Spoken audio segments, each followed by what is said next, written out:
Narrator पुराने post office की अंधेरी कोठरी में सिया और आरव उस फोटो को देख रहे थे जिसमें सिया के पापा और उनके सबसे करीबी दोस्त एक साथ खड़े थे। सिया कांपती हुई आवाज में, नन्ही आरव, ये सच नहीं हो सकता। अंकल तो हमेशा हमारे घर आते थे। उन्होंने तो पापा की खोज में मदद का वादा किया था। आरव गंभीर स्वर में, कभी कभी सबसे बड़े दुश्मन वो होते हैं जिन पर हमें सबसे ज्यादा भरोसा होता है। नरेटर अगला पन्ना खुलते ही सिया के हाथ कांप गए। उसमें लिखा था, अगर मुझे कुछ हो जाए तो मेरी बेटी उस शख्स पर भरोसा कभी मत करना जिसे वो परिवार समझती है। सिया आंखों में आंसू लिए, मतलब पापा को पहले से पता था। आरव फुसफुसाते हुए, कोई हमें ढूंढते हुए यहाँ तक आ गया है। सिया डरी हुई, अब क्या करें? रहस्यमयी आवाज, सिया बेटा तुम यहाँ हो, दरवाजा खोलो, मैं हूँ तुम्हारे अंकल। सिया सन्न होकर आरव से फुसफुसाते हुए, आरव ये वही हैं। आरव धीरे से, चुप रहो, पहले देखो कि वो अकेले हैं या नहीं।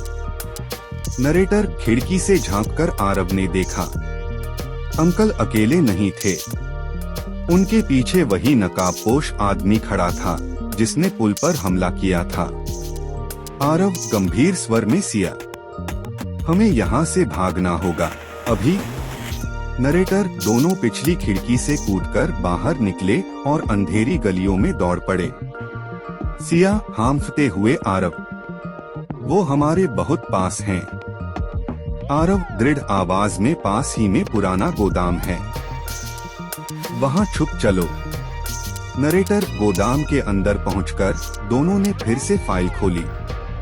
उसमें एक नक्शा था, रेलवे स्टेशन के नीचे बने गुप्त सुरंगों का। सिया हैरानी से, ये सुरंगें हमारे घर तक जाती हैं। आरव चौंकते हुए, क्या मतलब? तुम्हारे पापा का गायब होना तुम्हारे घर से जुड़ा है?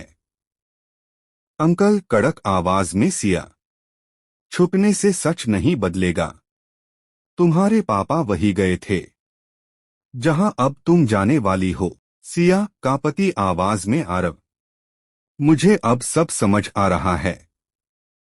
पापा को इन सुरंगों के राज की वजह से ही। आरव दृढ़ स्वर में, सिया हमें उन सुरंगों तक जाना होगा, तभी सच सामने आएगा।